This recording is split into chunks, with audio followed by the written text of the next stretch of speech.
Even though you've been raised as a human being, you are not one of them. You have great powers, only some of which you have as yet discovered. What?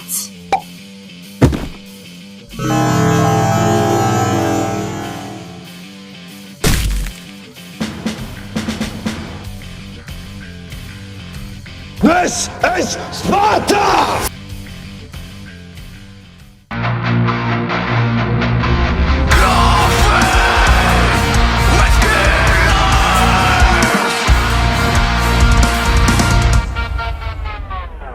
We are here today with our guy, MMA fighter, UFC contender, Mr. Kody, Hands of Steele. Welcome, Kody, to Coffee with Killers. Can you tell us a little bit about what it was like growing up in Washington? I would say growing up in Washington was very cold, very rainy. It was almost like that every single day, but it was fun. It was good. I grew up in a small town, so being in a small town, I got to pretty much just ride my bike everywhere and hang out with my friends. So that was fun. That was good. And then once I got a little bit older, I moved out to Texas. Do you remember life being easy as a kid, or did you struggle? I feel like when I was a kid, it was like easy, like I was living life because I was just being young and I didn't care about anything except playing baseball and hanging out with my friends. But life as like hard was like sometimes like school was not very easy for me, so like that was like a little frustrating for myself. But I had other things like sports to like keep my mind straight, you know. What is something you've learned that has shaped who you are today? I would say something that I've learned that's like shaped me today is like, you know, when I was like a kid, my wrestling coaches and my football coaches, they used to always talk to me and try to ingrain hard work and consistency and being like that. But when I got older, I started to like really hone in on that, and it was making a lot more sense for me, you know. So I'd say like nothing beats hard work and consistent hard work either, you know. At what point does your family make the move to Texas, and why? I would say we decided to move to Texas my junior year of high school. So it was like it was just kind of like a decision. Like I said, like Washington's very cold and rainy and dark and cloudy. So it's like we like me and my family, we like sunshine and good warm weather. So Austin, Texas was the move. How did you find Rodrigo Cabral and Fight Factory? So back in the day, I was in high school. I was like thinking like, oh, like I want to do MMA, but there was no MMA gyms around. There was this place called John's Gym, and Rodrigo was just teaching there. He was just teaching jiu-jitsu. I started going over there. I told him like, oh, like I want to fight, and like I was thinking like, should I do striking or should I do jiu-jitsu? But there was a lot of jiu-jitsu tournaments, not a lot of striking tournaments. So then I found Rodrigo, and I like, you know, the guy just beat me up like so easily. I was like, oh man, this is cool, like, you know. So I just kind of like got into it after that, and I was just kind of got lost into the jits game. But Rodrigo is like the guy who told me like, hey, if you want to fight MMA or if you want to do like, you know, jiu-jitsu full time, you gotta, you know, go all in. So I'm thankful for it. What's the best lesson you've learned from Rodrigo? Learned so many different, you know, lessons from him. Something with him is, you know, like just being a good person and being just a loyal person, you know, like sometimes there's some strange people out in the world, but we can't really control that. So as long as we're, you know, being ourselves, being good people, setting good examples, and like putting like a good atmosphere around, you know, like that's huge, you know. You have been known to put on some real intense jiu-jitsu matches. Out of all the top grapplers, what was your favorite fight and why? Ooh, my favorite grappling match, I would say, would be a long time ago. Not a long time ago, but when I first started coming through, I was a brown belt, and I wasn't I wasn't a name. I haven't established anything. I haven't won any tournaments. And then there's this guy named DJ Jackson, and he was like a black belt at the time. He was a world champion, like won worlds in the nogi. He was like a really good guy, and I was just a brown belt. So like, and they needed a replacement. So this guy stepped up to compete with me, and like I had no means, even getting a match with a guy like at this caliber, and I also had a lot of like, I don't know if I'm good enough to do this sport. And then I remember when I had a match against him, I ended up beating him and I won, and it just felt so good because it like almost answered a lot of questions I had about myself and like my future and like if I should try to keep pursuing this jiu-jitsu dream or this fight game. And just beating him gave me all the confidence I needed. I said, oh, if I can beat a world champion or beat a guy like this good, like I must got something here. So I would say that was like the beginning of my journey in jiu-jitsu, where I started to really go, and then also like it was a good confidence booster for myself. We've seen your strength with the infamous Kody suplex. Do you think in the future we'll see some more slams for the fans? Yeah, definitely. We'll definitely see some more suplexes. I always, when I do it, I always try to put on a show and make it fun for people to watch. I'm going to keep doing some jiu-jitsu matches, so when I get that going, then I'll be sending some more suplexes, or even in my next MMA fight, I'll send them too, so. Why is it with someone that fights with such brutality in the ring is so kind and approachable? I don't know. I think there's something. I think. I don't know. It just depends on the people and the environment you put yourself around. Like two of the most savage killers that I know are William and Andrew, and those are the nicest guys. Honestly, most of the people that I ever really have met in this game of fighting, the nicest guys are the most deadliest. Like I don't know what it is. I think you just gotta stay humble. At what point in training do you realize you have dynamite in those hands? I don't know. I just I remember just always. I don't know. I think it's just like someone's just kind of, you're born with it. You feel it. You just kind of go with it. I think when you have power and stuff like that, I think it's just something natural. Like just naturally have it. But it's definitely like a blessing. I'm very happy that I was gifted with something like this. How did it feel to get that first huge knockout in the cage?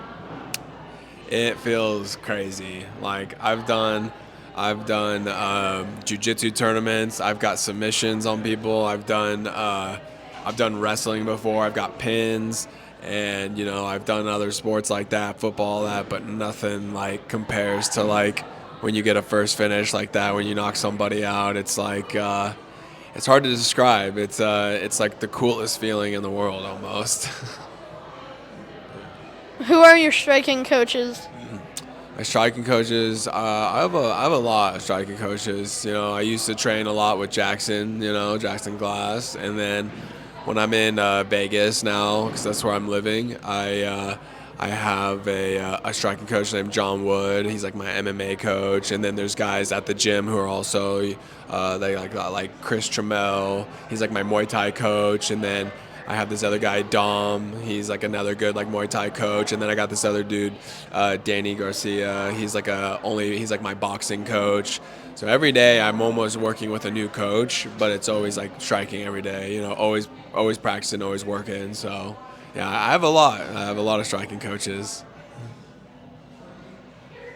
We have come to watch you fight and always see your mom and sister there. What's it like having a supportive family?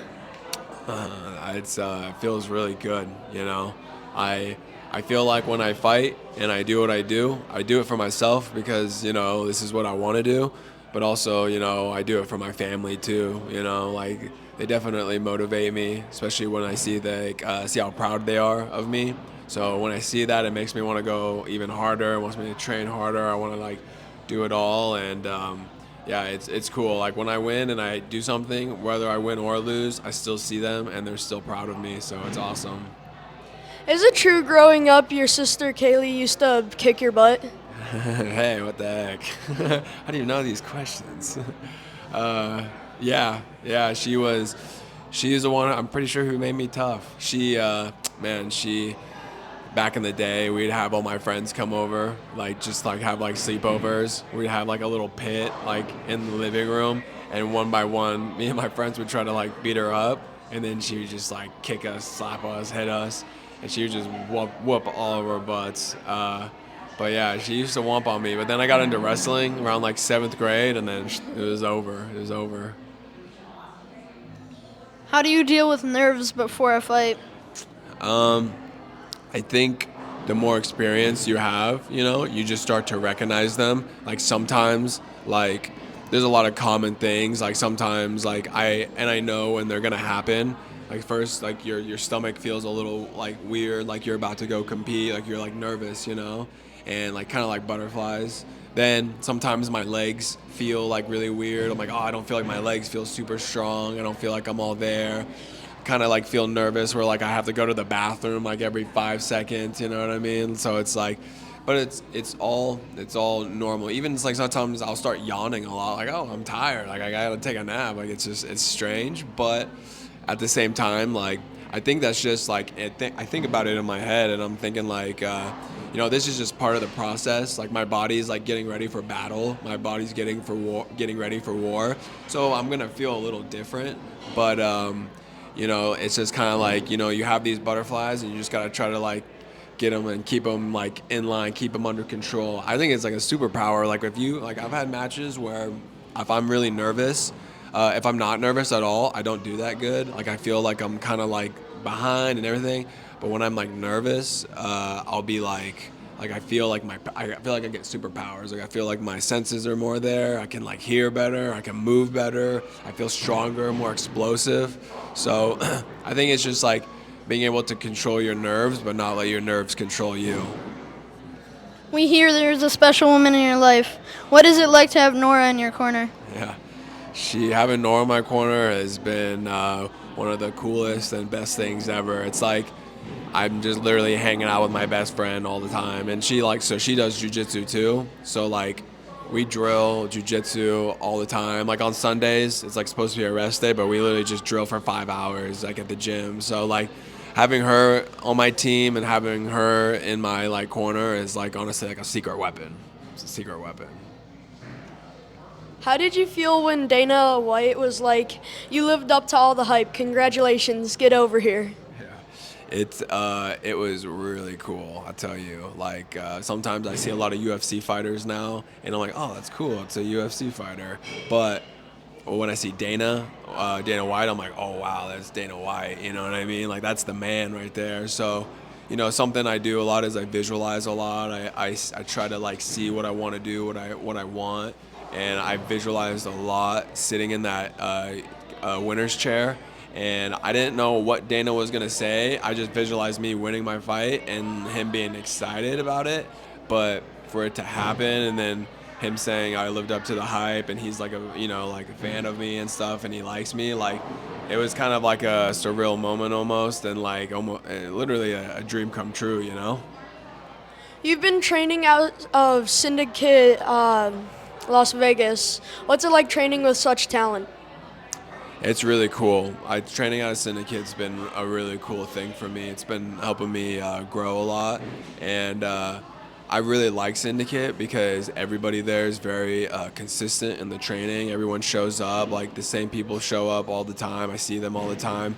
We're all like working towards the same goal, and also like it's like a very good environment, good vibe. Like everyone there is really friendly. It's very family friendly. There's like a lot of hobbyists that just train there just to train. So I really like it. I think if you train anywhere, you need to enjoy your environment more than like if the training's like whatever or something. I'm not saying like Syndicate is, but it's like it doesn't matter where you train as long as you're comfortable in your environment. That's when you're gonna make the best growth. How has it been adjusting to living in Las Vegas? It's been very crazy, kind of, because when I moved there, it was very hard because I miss everybody. Austin's my home, and I love love everybody here. So, and I also love Austin. I love living in Texas.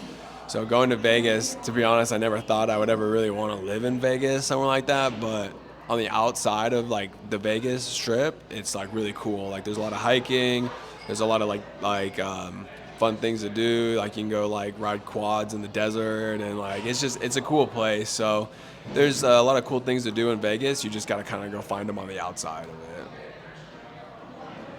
I'm not sure if you can talk about this, but are there any things planned for UFC, potential fights?